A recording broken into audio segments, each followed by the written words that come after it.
Hi friends, welcome to my channel.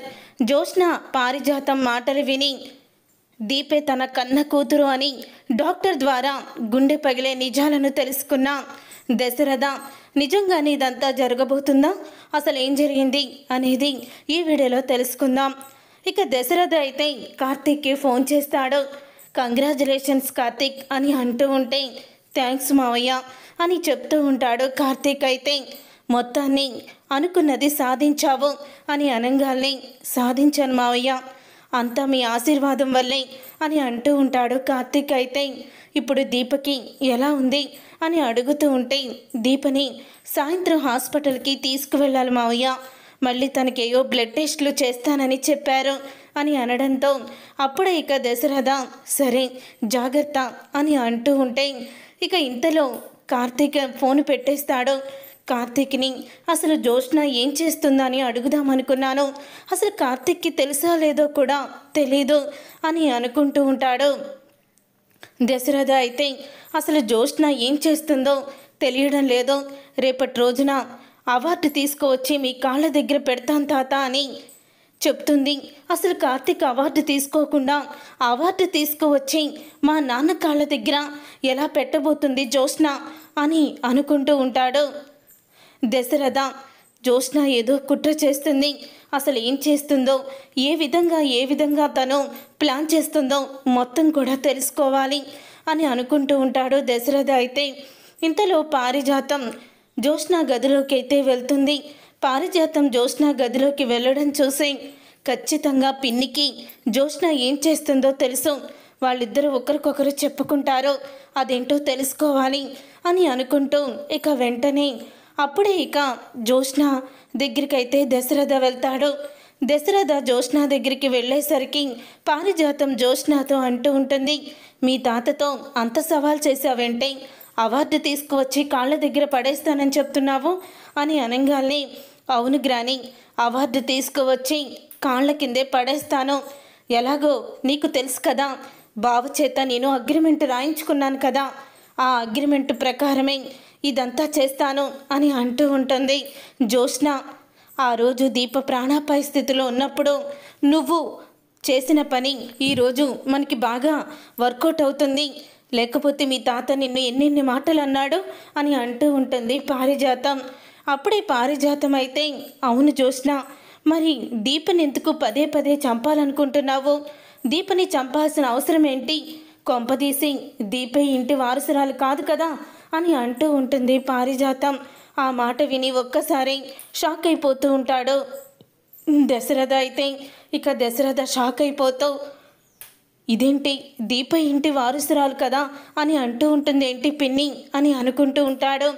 అప్పుడే జోష్న అయితే గ్రానీకి అనుమానం వచ్చేసింది, గ్రానీకి అనుమానం రాకుండా చెయ్యాలి, అసలు నీకేమన్నా పిచ్చి పట్టిందా గ్రాని, దీప ఇంటి వారసురాలు ఎలా అవుతుంది, ఎక్కడో పల్లెటూరులో పెరిగిన దీప ఈ ఇంటి వారసురాలుగా ఎలా వస్తుంది గ్రాని అని అంటూ ఉంటే ఒకవేళ దీప ఇంటి వారసురాలని తెలిసి ఆస్తి కోసం నువ్వు దీపని చంపాలనుకున్నావేమో అని నాకు అనిపించింది, ఎందుకంటే ఆ రోజు దీపతో పాటు శౌర్యని కూడా నువ్వు చంపాలని చూసావు, అలాగే శౌర్యని చంపాలని చూసావంటే దీప ఇంటి వారసురాలేమో అనుకున్నాను అని అంటూ ఉంటుంది పారిజాతం. చూడు గ్రాని, నీకు నేను చెప్పేది అర్థం కావడం లేదు, దీప ఈ ఇంటి వారసురాలు కాదు, నాకు బావ కావాలి, బావతో జీవితాన్ని పంచుకోవడం కావాలి, అసలు దీప బావకి దగ్గరైందే శౌర్య గురించి, అందుకని ఒకవేళ దీప చనిపోతే శౌర్యని చూసుకుంటూ బావ ఒంటరిగా మిగిలిపోతాడు, అందుకని శౌర్యని కూడా అడ్డు తొలగించుకోవాలని నేను అనుకున్నాను అని అంటూ ఉంటుంది జోష్న. అప్పుడు ఇదంతా విని దశరథ షాక్ అయిపోతూ ఉంటాడు. ఆ రోజు దీప వచ్చి జోష్నాని కొట్టడం నిజమే, తనని శౌర్యని చంపాలని చూసిందని జోష్నాని చితక బాధింది అంటే అదంతా నిజమే, జోష్న చివరికి ప్రాణాలకి తీసే అంత నీచురాలైపోయింది, అయినా దీప ఇంటి వారసురాలు అంటుందేంటి, అంటే జోష్న ఇంటి వారసురాలు కాదా అని అనుమానం వస్తుంది కార్తీక్కి. అప్పుడే పారిజాతం చూడు జోష్న, మీ నాన్నని శివన్నారాయణ ఎక్కువగా అవమానిస్తున్నాడని, శివన్నారాయణ ఎక్కువగా తనని బాధ పెడుతున్నాడని, నేనైతే నన్ను బాధ పెడుతున్నాడని, ఈ ఆస్తి మొత్తం కూడా నా చెప్పు చేతల్లో ఉండాలని నేను అనుకొని ఆ రోజు సుమిత్రకి పుట్టిన బిడ్డని సుమిత్రకి దూరం చేసి దాసుకు పుట్టిన నిన్ను తీసుకువచ్చి సుమిత్ర ఒడిలో పడుకోబెట్టాను. నా మనవరాలే ఇంటికి వారసురాలుగా ఉండాలని నేను అనుకున్నాను. కానీ ఇప్పుడు నా మనవరాలు ఇంటి వారసురాలుగా కాకుండా మళ్ళీ ఇప్పుడు ఏయోటి కుట్రలు కుతంత్రాలు చేస్తూ జైలుకి వెళ్ళడం నాకు ఇష్టం లేదు. కాబట్టి నువ్వు ఈసారి నుంచి ప్రాణాలు తీయడం అనే కాన్సెప్ట్ని మానేసాయి. ఎలాగో కార్తీక్ చేత అగ్రిమెంట్ మీద సంతకం పెట్టించుకున్నావు. ఆ అగ్రిమెంట్ని వంక పెట్టుకొని కార్తీక్ని నీ సొంతం చేసుకో అని అంటూ ఉంటే, అంటే జ్యోత్స్న గౌతమ్తో పెళ్లికి ఒప్పుకోవడం అంతా కూడా డ్రామానే అన్నమాట. ఇప్పుడు జరిగిన అన్నిటికీ కారణం జ్యోత్స్ననే కారణమవుతుంది అని అంటూ దశరథ అయితే జ్యోత్స్న పారిజాతం చేస్తున్న కుట్రల్ని తెలుసుకొని షాక్ అయిపోతూ ఉంటాడు. అంటే జ్యోత్స్న నా ఇంటి వారసురాలు కాదు, పిన్ని మా ఇంటి వారసురాలు విషయంలో ఇంత ద్రోహం చేసిందా, ఇంత ద్రోహం చేసి మా కుటుంబానికి అన్యాయం చేసిందా అని షాక్ అయిపోతూ ఉంటాడు. దశరథ అయితే దీప అసలు నా కూతురు కాదో తెలుసుకోవాలి, దీప నా కూతురు కాదో అని ఎలా తెలుసుకోవాలి, ఏం చేయాలి అని ఆలోచిస్తూ ఉంటాడు దశరథ. ఇక దశరథ అయితే కార్తీక్ సాయంత్రం దీపని హాస్పిటల్కి తీసుకువెళ్తానని చెప్పాడు. నేను అంతకన్నా ముందే వెళ్ళి డాక్టర్తో మాట్లాడాలి అని అనుకుంటూ దశరథ హాస్పిటల్కి అయితే వెళ్తాడు. దశరథ హాస్పిటల్కి వెళ్ళి అప్పుడే డాక్టర్తో ఇక చెప్తూ ఉంటాడు, సాయంత్రం దీపం మీ దగ్గరికి తను చూపించుకోవడానికి వస్తుంది. మీరు దీపకి నాకు ఎవరికీ తెలియకుండా DNA టెస్ట్ చేయాలి అని అంటూ ఉంటాడు డాక్టర్తో. అప్పుడే ఇక డాక్టర్ దశరథ మనిషే కాబట్టి తప్పకుండా చేస్తాను దశరథ్ గారు అని అంటూ డాక్టర్ అయితే దీప వచ్చిన తర్వాత బ్లడ్ శాంపిల్స్ తీయాలని బ్లడ్ శాంపిల్స్ అయితే తీస్తారు. అలాగే అప్పుడే దశరథ్ కూడా బ్లడ్ శాంపిల్స్ ఇచ్చి వెళ్ళడంతో ఇక రెండిటికి కూడా DNA టెస్ట్ అయితే చేయిస్తాడు డాక్టర్ అయితే. అప్పుడే దశరథ డాక్టర్కి ఫోన్ చేసి దీప బ్లడ్ శాంపిల్స్ తీసుకున్నారా అని అడుగుతూ, DNA టెస్ట్కి ఇచ్చారా అని అడుగుతూ ఉంటే, సార్ రేపు ఉదయం వస్తుంది సార్ DNA టెస్ట్ అని అంటూ ఉంటే, అప్పుడే సరే అలాగే అని అంటూ ఉంటాడు దశరథ. రేపే కదా కార్తీక్ అవార్డు తీసుకునేది, ఇప్పుడు ఏం చేయాలి అని ఆలోచిస్తూ ఉంటాడు. ఇక ఆలోచిస్తూ ఈ విషయాన్ని నేను కార్తీక్ని అడిగేయాల్సింది, కానీ కార్తీక్ని అడగలేదు. కానీ ఇప్పుడు మాత్రం నేను ఒకటి చెయ్యాలి. ఏ అగ్రిమెంట్ అయితే చూపించి కార్తీక్ని జ్యోత్స్న బెదిరిస్తుందో ఆ అగ్రిమెంటు లేకుండా చెయ్యాలి. రేపు ఉదయం వరకు ఆ అగ్రిమెంటు జ్యోత్స్న దగ్గరే ఉంటుంది. రేపు జ్యోత్స్న దగ్గర ఆ అగ్రిమెంటు ఉండదు అని అనుకుంటూ ఉంటాడు దశరథ. అప్పుడే ఇక దశరథ కార్తీక్కి ఫోన్ చేస్తాడు. జ్యోత్స్న నిన్ను అగ్రిమెంట్ని అడ్డం పెట్టుకొని బెదిరిస్తుందని నాకు తెలుసు కార్తీక్. నువ్వు చేయాల్సింది ఒక్కటే, రేపు ఉదయం నువ్వు అనుకున్నట్టే అందరినీ అవార్డు ఫంక్షన్కి తీసుకురా. జ్యోత్స్న నువ్వు చెప్పినట్టే నేను చెయ్యాలి అన్నప్పుడు తనని అగ్రిమెంట్ అడుగు, చూపించమను, అప్పుడు తెలుస్తుంది తనకి అని అంటూ ఉంటాడు కార్తీక్ అయితే. అప్పుడే మావయ్య జ్యోత్స్న గురించి తెలుసుకున్నాడు. అగ్రిమెంట్ ద్వారా జ్యోత్స్న నన్ను బెదిరిస్తున్న విషయం మావయ్యకి తెలిసిపోయింది. మావయ్య ఇంత ధైర్యంగా చెప్తున్నారంటే ఏదో చెయ్యబోతున్నారు అని కార్తీక్ అయితే ఇక ధైర్యం వస్తుంది. మీరందరూ కూడా రేపు అవార్డు ఫంక్షన్కి రావాలి. ముఖ్యంగా దీప నువ్వు పట్టు చీర కట్టుకొని చాలా బాగా ముస్తాబై రావాలి అని అంటూ ఉంటాడు కార్తీక్ అయితే. అప్పుడే ఇక దీప అయితే వస్తాను కార్తీక్ బాబు అని అంటూ ఉంటుంది. నా జీవితంలో నువ్వు అడుగు పెట్టాక నా జీవితంలో కలిసి రాదు, నాకంతా కూడా దరిద్రమే అని అన్న వాళ్ళ నోరు మూతపడాలి రేపటితో అని అంటూ ఉంటాడు కార్తీక్ అయితే. ఇక ఉదయం అవుతుంది. ఉదయం అవ్వంగానే ఇక శివనారాయణకి కూడా అవార్డు ఫంక్షన్కి రావాలని పిలుపైతే వస్తుంది. ఇక జ్యోత్స్న అయితే రా తాతయ్య మనందరం కూడా వెళ్ళాలి అని అంటూ ఉంటే, అక్కడికి వచ్చి అందరూ కార్తిక్కి చప్పట్లు కొడుతుంటే ఓడిపోయాను ముఖం వేసుకొని నీరసం ముఖం వేసుకొని నేను కూర్చోవాలా, నేను రాను అని అంటూ ఉంటాడు. శివనారాయణ, రండి నాన్న, జ్యోత్స్న అవార్డు తీసుకొచ్చి మీ కాళ్ళ దగ్గర పడేస్తానని చెప్పింది కదా, తను అందంటే తప్పకుండా చేసి చూపిస్తుంది అని అంటూ ఉంటాడు దశరథ. నాన్న నన్ను పొగిడాడా లేక తిట్టాడా అని అనుకుంటూ ఉంటుంది జ్యోత్స్న అనుకుంటూ రండి తాతయ్య అని అంటూ ఉంటుంది. ఇక అందరూ కూడా సుమిత్ర, పారిజాతం వాళ్ళు కూడా అవార్డు ఫంక్షన్కి అయితే వెళ్తారు. వెళ్ళిన తర్వాత అప్పుడే ఇక కాంచన అయితే శివనారాయణని చూసి అంటూ ఉంటుంది, చూశారా నాన్న, నా కొడుకు మొత్తానికి సాధించాడు, అనుకున్నది చేసి తీరాడు అని అంటూ ఉంటుంది కాంచన అయితే. అప్పుడే శివనారాయణ అయితే, ఇదిగో ఇలాంటి గొప్ప మాటలు ఉంటాయని నేను ఇక్కడికి రానని చెప్పాను అని అంటూ ఉంటే, గొప్ప మాటలు కాదు నాన్న, దీపని పెళ్లి చేసుకున్నాక ఆస్తి పోయింది, అంతస్తు పోయింది, పరపతి పోయింది, చివరికి అడుక్కునే స్థితికి వచ్చారని ఆ రోజు నా కొడుకుని హేళన చేశారు. నా భార్య ప్రాణాపాయ స్థితిలో ఉంది, కాపాడండి అని మీ దగ్గరికి వచ్చినప్పుడు చీ అని చీ కొట్టి వెళ్ళిపోమన్నారు. ఇప్పుడు నా కొడుకు సాధించి చూపించాడు, ఎదుటి వాళ్ళని తక్కువ అంచనా వెయ్యకూడదు అని అంటూ ఉంటుంది కాంచన. అవునత్త, ఇప్పుడు కూడా మేము ఓడిపోయామని అనుకోవడం లేదు, కొంచెం సేపు ఆగితే నీకే మొత్తం తెలిసిపోతుంది కదా అని అంటూ ఉంటుంది జ్యోత్స్న. అప్పుడే ఇంకా మరో 10 నిమిషాల్లో ప్రోగ్రామ్ స్టార్ట్ అవుతుంది అని అనుకుంటూ ఉండగా అప్పుడే ఇక జ్యోత్స్నతో కార్తిక్ అయితే అంటూ ఉంటాడు, ఏంటి ఇప్పుడు నేను మీ రెస్టారెంట్కి అవార్డు వచ్చేలా చెప్పాలి అంతే కదా అని అంటూ ఉంటే అప్పుడే ఇక జ్యోత్స్న అయితే, అవును, నీ పక్కన నేనుండాలి అవార్డు తీసుకునేటప్పుడు అని అంటూ ఉంటుంది. ఓసే పిచ్చి మొకందానా, నేను నిన్ను పక్కన పెట్టుకొని అవార్డు తీసుకోవడం ఏంటి, నాకు నా భార్య ఉంది, దీపే నాకు అండా దండ, తనని పక్కన పెట్టే నేను అవార్డు తీసుకుంటాను, అది కూడా జ్యోత్స్న రెస్టారెంట్ తరపున కాదు, సత్యరాజు రెస్టారెంట్ తరపునే అవార్డు తీసుకుంటాను, చూస్తూ ఉండు అని అంటూ ఉంటాడు. కార్తీక్ అయితే, ఏంటి బావా అగ్రిమెంట్ మాట మర్చిపోయావా అని అంటూ ఉంటే, అగ్రిమెంటా, ఏం అగ్రిమెంటు చూపించు ఒకసారి, నేనే అగ్రిమెంట్ నీకు రాయలేదే అని అడుగుతూ ఉంటాడు కార్తీక్ అయితే. అప్పుడే ఇక కార్తీక్ అన్న మాటకి జ్యోత్స్న షాక్ అయిపోతూ, ఏంటి బావా కొత్తగా స్టోరీ ఏదైనా మళ్ళీ ప్లాన్ చేస్తున్నావా, స్వయంగా నువ్వు సంతకం పెట్టిన అగ్రిమెంటే నా దగ్గర ఉంది అని అంటూ ఉంటే అప్పుడే ఇక అగ్రిమెంట్ని అయితే చూపిస్తుంది.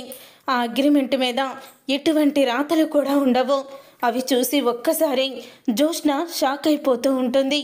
ఇదేంటి, దీని మీద నీ సంతకం ఏది, నేను రాసిన మ్యాటర్ ఏది అని అంటూ షాక్ అయిపోతూ ఉండగా, అయ్యో జ్యోత్స్న, నువ్వు నేను రాయని అగ్రిమెంట్ తీసుకువచ్చి నువ్వే రాసిందంటావేంటి, నేను నీకు ఎటువంటి అగ్రిమెంట్ ఇవ్వలేదు, నేను రాయలేదు అని అంటూ ఉంటాడు కార్తీక్.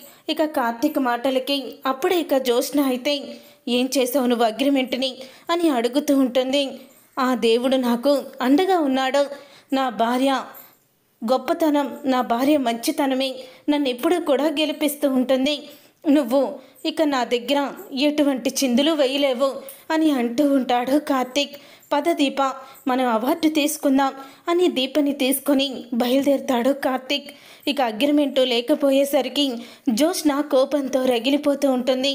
ఇక్కడికి తాతని మీ కాళ్ళ దగ్గరికి అవార్డు తీసుకొస్తానని చెప్పి ఇప్పుడు నేను తాతకి అవార్డు చూపించకపోతే తాత ఏమంటాడు అని అనుకుంటూ టెన్షన్ పడుతూ ఉంటుంది. అప్పుడే ఇక జ్యోత్స్న చూస్తూ, నువ్వు కార్తీక్ని ఓడించాలనుకున్నావు, అంత ఈజీగా నిన్ను గెలిపిస్తాననుకుంటున్నావా అని జరిగింది తలుచుకుంటూ ఉంటాడు.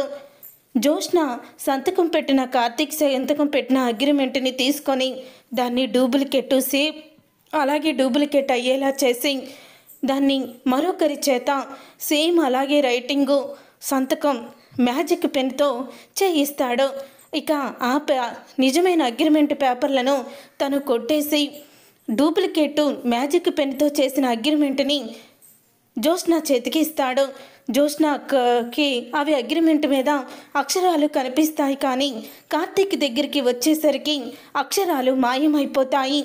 ఇదే టెక్నిక్ ఉపయోగిస్తాడు దశరథ. ఇక మ్యాజిక్ పెన్నుతో రాసిన అక్షరాలు మాయమైపోవడంతో అవి ఖాళీ కాగితాల్లాగా ఉండిపోతాయి. అప్పుడే ఇక అది చూసి ఒక్కసారి జోష్న షాక్ అయిపోతూ ఉంటుంది. ఇక స్టేజ్ మీద కార్తీక్ని దీపని పిలుస్తారు. ఇక సత్యరాజు అయితే నా కంపెనీ గురించి జోష్న కంపెనీ CEO జోష్న చాలా పొగరుగా మాట్లాడింది, కానీ కార్తీక్ నేను చేసి తీరుతాను అని చాలా ధీమాగా చెప్పాడు. కార్తీక్ గెలిచాడు కాబట్టి ఈరోజు అవార్డు తీసుకున్నాడు. ఏ మనిషిని కూడా తక్కువగా అంచనా వేయకూడదు.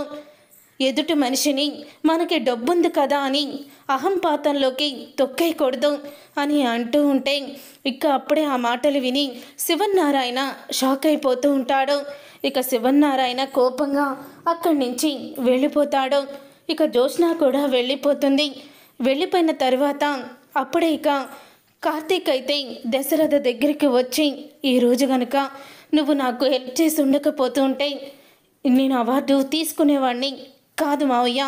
నిజంగా నువ్వు ఈరోజు నన్ను చాలా బాగా కాపాడావు అని అంటూ ఉంటాడు కార్తీక్. మంచి వాళ్ళకి ఎప్పుడు మంచి జరుగుతుంది కార్తీక్ అని అంటూ ఉంటాడు దశరథ. అప్పుడే ఇక దీప దశరథను చూసి దగ్గరికి వస్తుంది. ఎలా ఉన్నారు మీరు, ఇప్పుడు ఎలా ఉంది మీకు అని అడుగుతూ ఉంటే నాకు బాగానే ఉందమ్మా, నువ్వెలా ఉన్నావు అని అడుగుతూ ఉంటాడు దశరథ. అన్నయ్య అని అంటూ దగ్గరికి వస్తుంది కాంచన. ఎలా ఉన్నావమ్మా అని అడుగుతూ ఉంటే నిన్ను చూడ్డానికి ఇంటికి కూడా రాలేని పరిస్థితుల్లో ఉన్నానన్నయ్య అని ఏడుస్తుంది కాంచన. ఎందుకమ్మా ఏడుస్తున్నావు? మన దూరం ఎప్పటికైనా దగ్గర అవ్వడానికి ఆ భగవంతుడు తప్పకుండా మళ్ళీ మనందరినీ ఒకటి చేస్తాడు అని అంటూ ఉంటే అవును మావయ్య, మీ మంచితనం అత్త మంచితనమే ఈరోజు మనందరినీ కూడా ఒక్కటి చేస్తుంది అని అంటూ ఉంటాడు కార్తీక్. అయితే కార్తీక్ దీప జాగ్రత్త అని దీప చెయ్యిని కార్తీక్ చేతిలో పెడతాడు దశరథ. ఇక అప్పుడే ఇక దీప అయితే మా నాన్నని చూసినట్టే ఉందండి, మిమ్మల్ని చూస్తుంటే ఎందుకో ఈరోజు మిమ్మల్ని చూస్తుంటే మా నాన్నే గుర్తుకొస్తున్నాడు అని దీప అయితే అంటూ ఉంటుంది. విజయం సాధించినందుకు మమ్మల్ని ఆశీర్వదించండి అని ఆశీర్వాదాలు కూడా తీసుకుంటాడు. తర్వాత ఇక జోష్న అయితే ఇంటికి వెళ్ళి కోపంతో రగిలిపోతూ అసలు ఏం జరుగుంటుంది, అగ్రిమెంట్ ఏమైందని మొత్తం కూడా వెతుకుతూ ఉంటుంది. సామాన్లన్నీ చిందరవందరగా పడేస్తుంది. అది చూసిన సుమిత్ర ఏంటి సామాన్లన్నీ చిందరవందరగా ఎందుకు పడేశావు అని అడుగుతూ ఉంటే ఏం లేదు మమ్మీ, అవార్డు రాలేదని కోపంతో రగిలిపోతున్నాను అని అంటూ ఉంటే చూడు జోష్న, నువ్వు ఎంతసేపు కూడా వాళ్ళని పతనం చెయ్యాలని ఆలోచించావు. వాళ్ళు విజయాన్ని ఎలా సాధించాలా అని ఆలోచించారు కాబట్టి ఒక మెట్టు ఎక్కువ మీద ఉన్నారు. ఇప్పటికైనా పగలు ప్రతీకారాలు పక్కన పెట్టి పైకి ఎలా ఎదగాలో ఆలోచించుకో అని అంటూ ఉంటే అప్పుడే ఇక జోష్న కోపంతో రగిలిపోతూ ఉంటుంది. ఇంతలో దశరథకి ఫోన్ చేస్తాడు డాక్టర్. అయితే అప్పుడే దశరథ హాస్పిటల్కి వెళ్తాడు. మీరు ఏ అనుమానంతో అయితే నాకు DNA టెస్ట్కి ఇచ్చారో మీ అనుమానమే నిజమైంది. దీప మీ కన్న కూతురు అని DNA రిపోర్ట్స్ వచ్చాయి సార్. మీ కన్న కూతురు జోష్న కదా, మరి దీపాని DNA రిపోర్ట్స్ వచ్చాయేంటి సార్ అని అడుగుతూ ఉంటే అది నాకు అర్థం కావడం లేదు. చూడు, ఈ విషయాన్ని నువ్వు ఎవ్వరితో కూడా చెప్పొద్దు, చెప్పనని మాటివ్వు అని అంటూ ఉంటే చెప్పను సార్, ఈరోజు నేను డాక్టర్ అయ్యానంటే దానికి కారణం మీరే. మీ గురించి రహస్యాన్ని ఎవ్వరికి చెప్పను, మా అమ్మ మీద ఒట్టేసి చెప్తున్నాను అని అంటూ ఉంటాడు డాక్టర్. అయితే అప్పుడే ఇక దశరథ దీప తన కన్న కూతురు అని నిజం తెలుసుకుంటాడు. దీప మా కూతురు, అందుకే ఎప్పుడు కూడా ఒకరికి మంచి జరగాలని దీప కోరుకుంటుంది. తనని ఎంత బాధ పెట్టిన వాళ్ళు బాగా కూడా ఎదగకూడదని ఎప్పుడూ కూడా తను అనుకోలేదు. ఎప్పుడు కూడా తను పై చేయి మీదే ఉంటుంది, ఎప్పుడూ కూడా మంచిదానిలాగే ఉంటుంది. సుమిత్ర నా మంచితనమే దీపకి వచ్చింది. జోష్న, ఇప్పుడు దీప నా కన్న కూతురని నాకు తెలిసిందని నిజం తెలిస్తే కన్న తండ్రిని కూడా చంపాలని చూసిన దుర్మార్గురాలివి. ఇప్పుడు నిజం తెలిస్తే నన్నెందుకు వదిలిపెడతావో? కొన్ని రోజులు దీప నా కన్న కూతురన్న విషయాన్ని నేను ఎవ్వరికీ కూడా చెప్పను, బయటపడనివ్వను అని దశరథ నిర్ణయం తీసుకుంటాడు. చూసారుగా ఫ్రెండ్స్, రాబోయే కథలో ఖచ్చితంగా ఇలాగే జరగబోతుంది. మరి ఇలాగే జరగాలని మీరైతే కోరుకుంటున్నారా? అయితే వీడియోని తప్పకుండా లైక్ చేసి ఛానల్ని సబ్స్క్రైబ్ చేసుకొని పక్కనే ఉన్న గంట సింబల్పై ఆలని క్లిక్ చేయండి. అప్పుడే మేము పెట్టే ప్రతి వీడియో కూడా మీరు మిస్ కాకుండా చూసేవచ్చు.